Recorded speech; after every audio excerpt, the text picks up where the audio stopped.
Welcome to your Grade 8 English Language Arts Lesson 2 for the week of May 18th through May 22nd. This lesson is presented by yours truly, Miss Alexis Wiley from the Office of Secondary English Language Arts. The theme for this unit is the challenges of living in a divided nation. Our essential question is, how can one individual challenges reflect the struggles of an entire nation? In this lesson, we will get to expand our understanding of a historical period by reading a biography of a person who played a significant role in events. This lesson will focus our attention on the biographer's technique for revealing character and creating interest. After today's lesson, you will be able to analyze an account from a biography and explain how an author makes connections between ideas, events, and individuals. Before the Civil War, many enslaved people fled north to freedom along the Underground Railroad. Let's clarify the words Underground Railroad. The Underground Railroad was a secret network of safe houses that was not underground. One of the Underground Railroad's most famous conductors was Harriet Tubman. In a previous lesson, you have read a letter and a poem about Harriet Tubman. These texts may have helped you learn something about her and her contributions to the Underground Railroad. Let's take a look at this clip about Harriet Tubman. While viewing the clip, think about one new fact you've learned about her and one question you have after watching the video.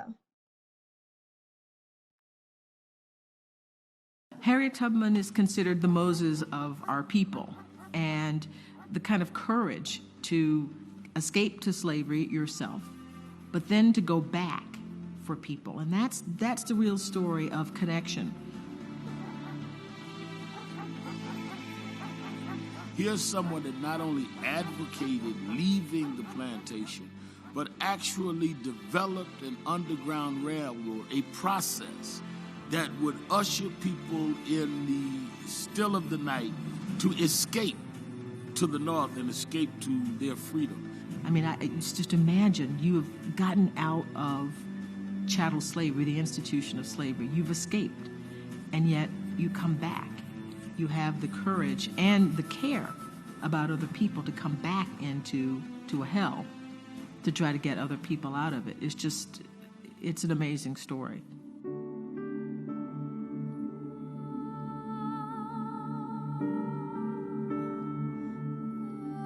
No one struck more fear in the hearts of slave owners than Harriet Tubman, because tens of thousands of slave owners had to deal with, for the first time, the fact that these people are going to rebel. Well, are my slaves part of this movement? They had to look at their servants differently, because here was a woman that, far beyond who she could touch, did not know who her followers were. She was far more effective as the symbol that they feared than the few hundred that she saved. Come back. Lots of school children in America don't know a lot about slavery, but they know Harriet Tubman. It's almost a cliche, but it's a cliche that's a necessary one, because it's a story that's not just about black people, but it's about human beings caring for other people and having the courage to do what is right, even at peril to yourself. And so that's what I think her story is about. Harriet Tubman remains an inspiration, because here's a woman that was, in physical terms, not a mighty woman, had no great education, no great learning, just the sheer determination of a woman to free people and to go up against all odds and risk her life over and over again, and to change the slave's mentality, made her an American and a world hero. The irony of it is, when she was once given an award for freeing 500 slaves, she said, "I could have freed more if I could have only convinced them they were slaves." She changed the minds of a lot of American blacks, and she changed American history with the Underground Railroad.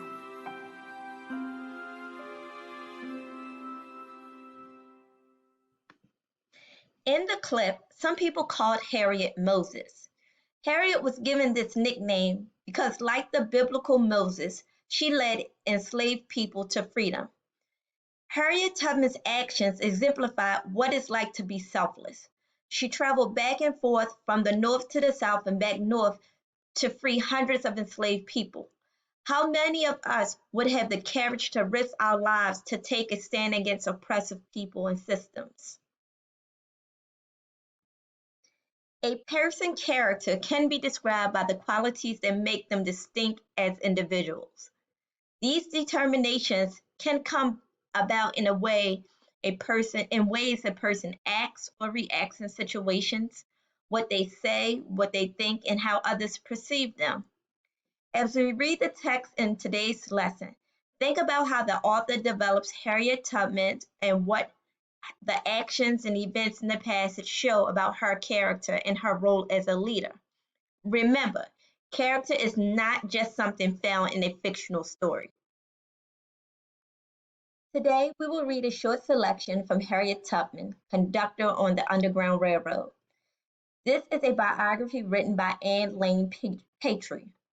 Anne grew up in a small town in Connecticut where she and her family were the only African American residents. Much of her writing focused on the important contributions of African Americans. A biography is a true account of a person's life that is told by someone other than the subject. The beginning of this biography begins with information about how others viewed Harriet Tubman. While reading, take notes to show important events, actions, words, or thoughts that portray Harriet as a leader. Let's read to find out how people viewed her.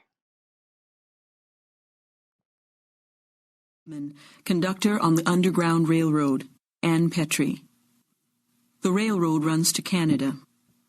Along the eastern shore of Maryland, in Dorchester County, in Caroline County, the masters kept hearing whispers about the man named Moses, who was running off slaves.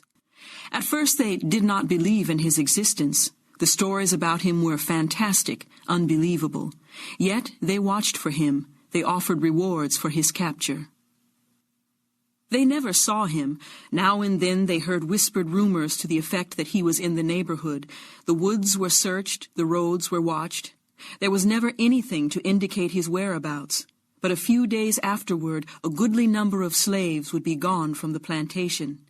Neither the master nor the overseer had heard or seen anything unusual in the quarter.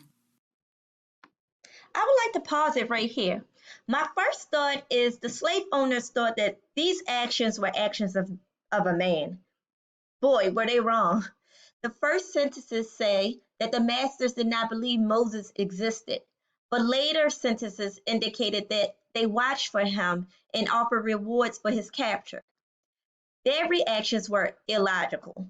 On one hand, they are saying that Moses did not exist, and on the other hand, they were offering rewards for his capture.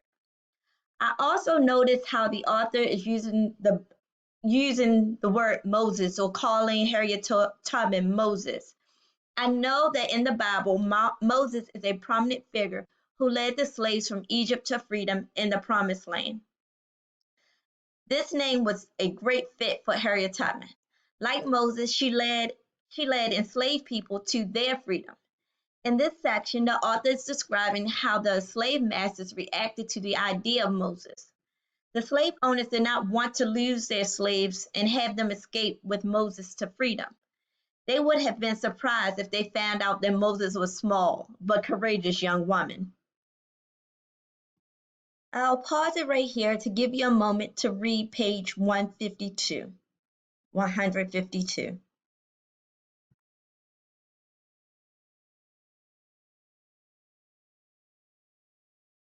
There were 11 in this party, including one of her brothers and his wife.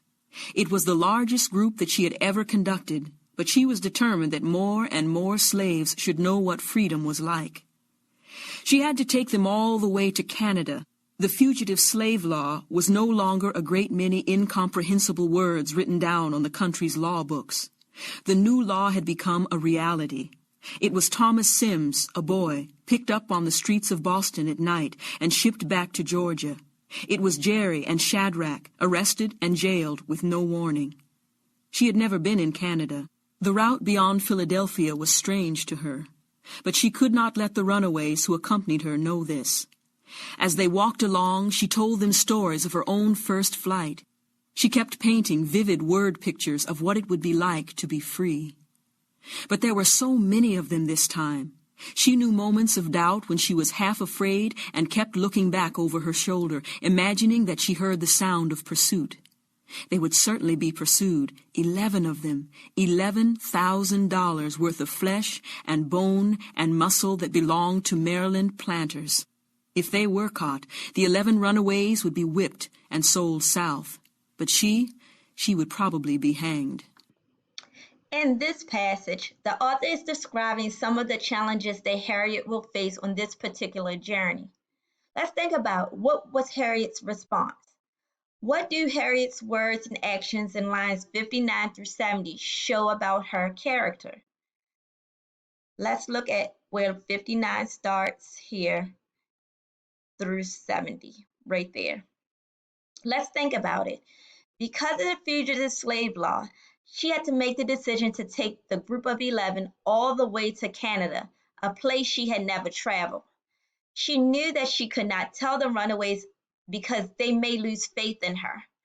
While on the journey, she would reassure them by telling them stories of her first flight and kept painting vivid word pictures of what it would be like to be free. As a leader, Harriet would have to make decisions for the group and know what information to share and not share for their own security. Let's stop here for a moment. You will need to continue to read the text in order to note how the author developed connections between Harriet Tubman's character and her role as a leader. Remember that your notes or annotations should make connections between thoughts, words, and actions, events portrayed in the text that contribute to the development of Harriet as a leader of her people. Here's an example.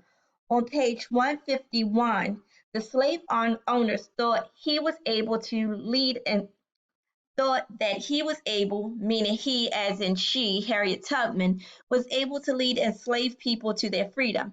So they watched for him and offered rewards for her capture. In order to be a leader, you have to have followers that trust you. So this is an example of how others perceive her leadership. Also on page 153, here's some thoughts that Harriet had to show that she was a leader. Because of the fugitive slave law, she had to make her decision to take the group of 11 all the way to Canada, a place that she had never traveled. How about her words that show leadership? While on the journey, she would reassure them by telling them stories of her first flight and kept painting vivid word pictures of what it would be like to be free. Remember, these people never experienced freedom before. She's given these words to help encourage them along this long journey. An event. Harriet took the 11 to Canada because it was no longer safe to be a runaway up north because of the fugitive slave law. Well, that ends our lesson for today.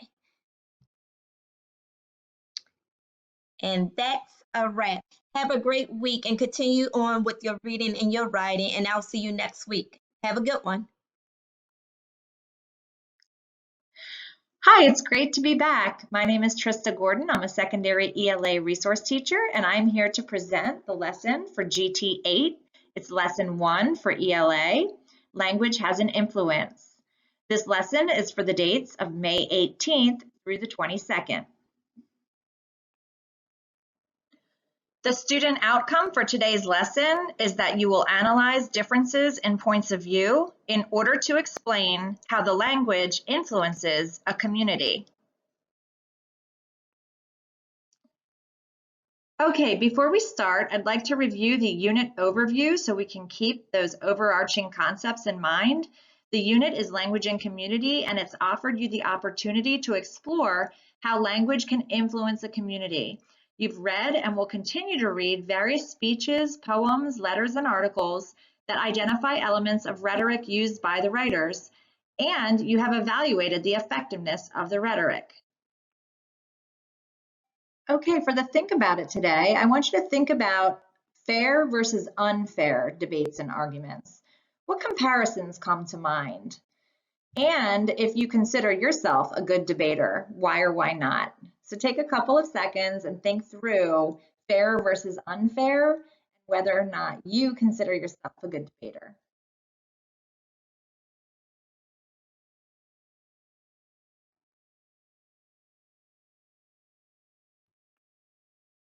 Okay, let's take a look at this slide. I'd like you to take a few seconds and read over the bulleted lists on your own and compare what you came up with in the think about to some of these bullet points. On the left, you'll see what to do, what is considered fair for a debate or argument. On the right, what characterizes not being fair.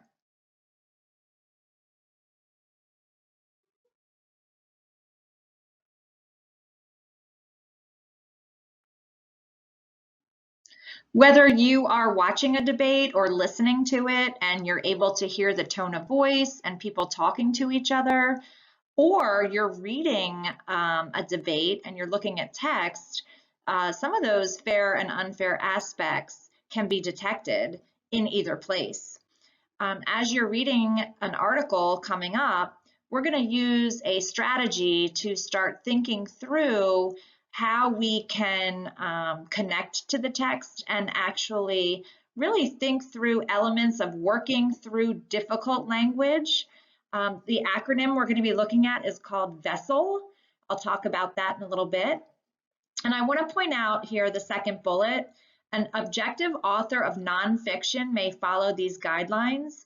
They may seek out different viewpoints and listen to them openly, show empathy for them without judgment, open themselves to new understanding, and write about what they learn. An author will oftentimes have a very particular viewpoint, okay? So they usually try to write authentically, and not everybody follows these guidelines when they're trying to make their point. But it's your job throughout this lesson to look for some of the elements that we're about to learn. Not only whether they are present, but on the third bullet there, it says, or lack thereof. So sometimes as we're reading or listening to somebody argue a point, it's not what they say, it's what they don't say.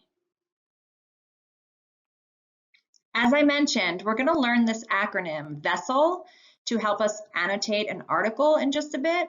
VESSEL stands for viewpoints, so be prepared to hear different ways of seeing an issue. Empathy, trying to understand the values and beliefs of others. Speaking authentically, making sure you say what you believe and you're not saying things just because someone you admire said them or you want to impress others. Suspend judgment. Be aware of your own prejudices as you enter into any discussion. E for emergence of new understanding, being open to change your mind.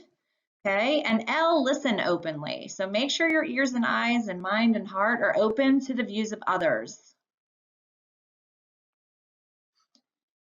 Okay, at the end of the lesson, you will be asked to write about one of the articles. The two articles are Our Kids' Lives Are No Video Game by Jean Twenge and North Shore Mental Health Experts Tackle Impact of Social Media on Kids by Karen Ann Culata. Just a couple of reminders as we begin to annotate. As you are reading, annotate where you see elements of VESSEL in the writing or where they are absent. And then also note where you try to experience the elements of VESSEL as a reader and a member of the community. Okay, the first part of annotation in the digital lesson has been completed.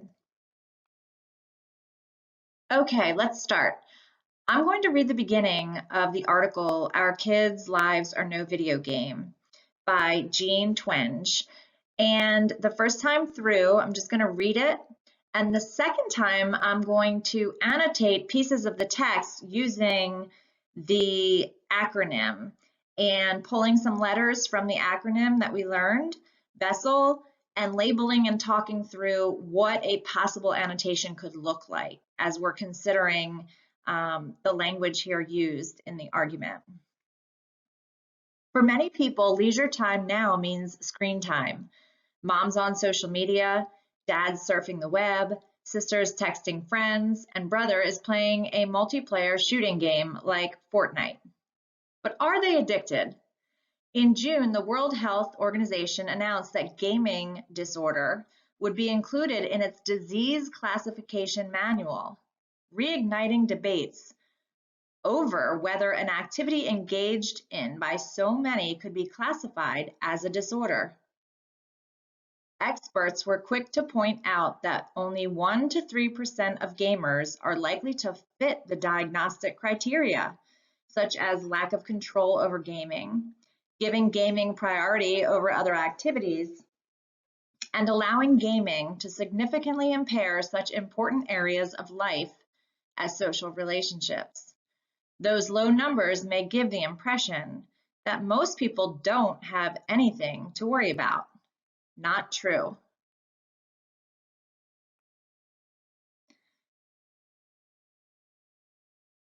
Okay, so I'm going to grab my pen and think back through this first paragraph and consider that I feel that the author is speaking authentically. When we talked about the authenticity here, there's definitely some reference to some real life situations.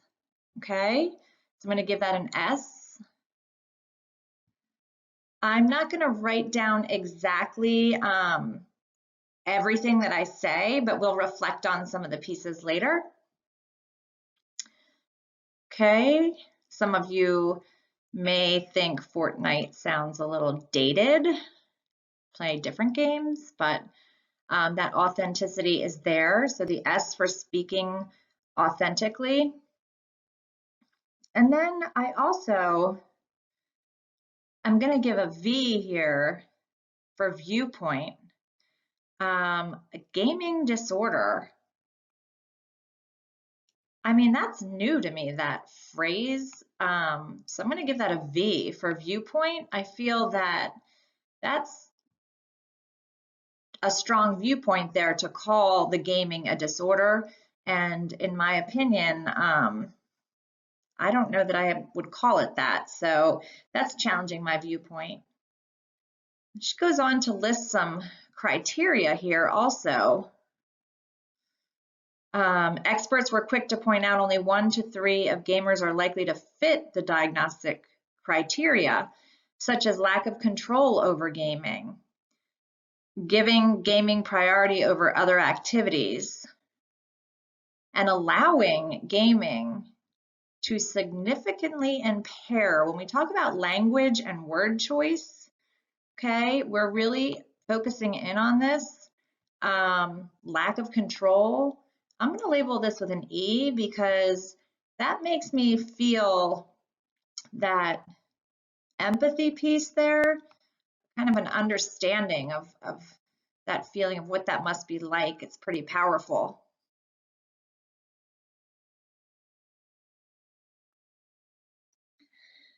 Nearly all teens, as well as most adults, have been profoundly affected by the increasing predominance of electronic devices in our lives. Many people suspect that today's teens spend much more time with screens and much less time with their peers face-to-face than did earlier generations. And my analysis of numerous large surveys of teens of various ages show this to be true. The number of 17 and 18-year-olds who get together with their friends every day, for example, dropped by more than 40% between 2000 and 2016. Teens are also sleeping less, with sleep deprivation spiking after 2010. Okay, those dates are important to consider, and the research here obviously is being reported. And of course, this is pre-pandemic, so it would be interesting to see how the numbers look now compared to those dates. But going back to the annotation process, just thinking through this a little bit more, I look here at the beginning and I really do see right from here, this nearly all teens have been profoundly affected Okay, right here, the claim is pretty strong. Okay, so I'm going to give that a V for viewpoint. And it's interesting to listen during a debate or to read carefully to see how or what words are being used in a claim, to see the nature of maybe the degree of how powerful the claim really is, depending on the word choice.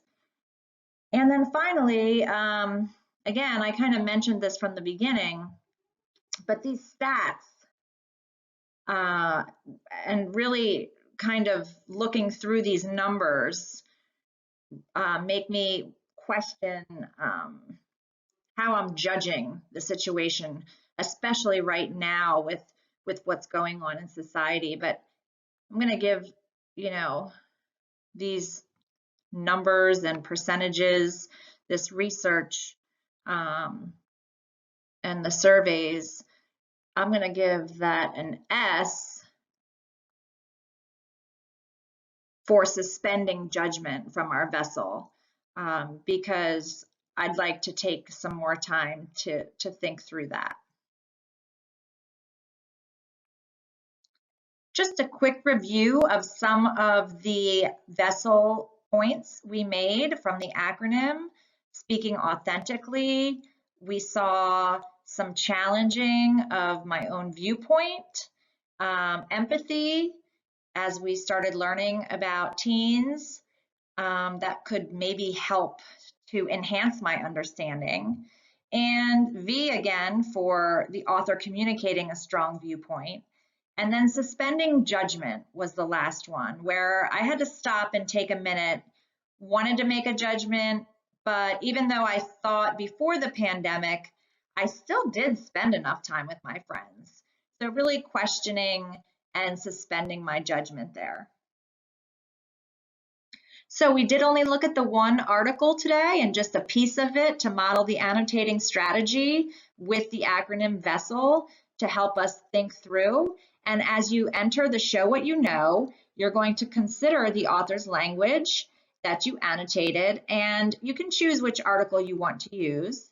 And then really, you're going to explain how the author's language choices influence your reaction to the article as a member of the teen community, and use evidence from the article to support your response.